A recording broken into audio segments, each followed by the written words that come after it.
भांसदाबाद report आशिक मेगल। भांसदाबाद शहर में public health खाते जे अमलदारनि जी नाअहली ऐं मुबैना करप्शन सबब शहर जे मुख़्तलिफ़ इलाइक़नि में पीअण जे पानी जो बहरान पैदा थी वियो आहे।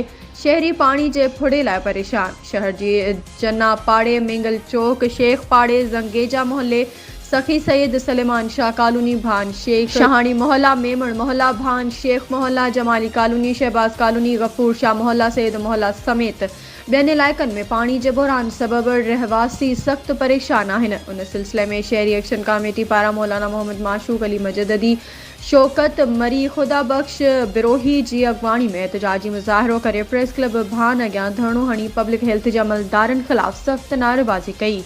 उन मौक़े ते मुज़ाहिरीन मीडिया अॻियां दाहींदे चयो त पब्लिक हेल्थ खाते जे अमलदारनि जी ग़फ़लत, नाअहली ऐं मुबैना करप्शन सबबि भान शहर में गुज़िरियल हिकु महीने खां वठी पीअण जे पाणी जो फुक़दान आहे। भांसदाबाद में पब्लिक हेल्थ अमले रहवासियुनि जो बिना जवाज़ जे पाणी बंदि कयो आहे।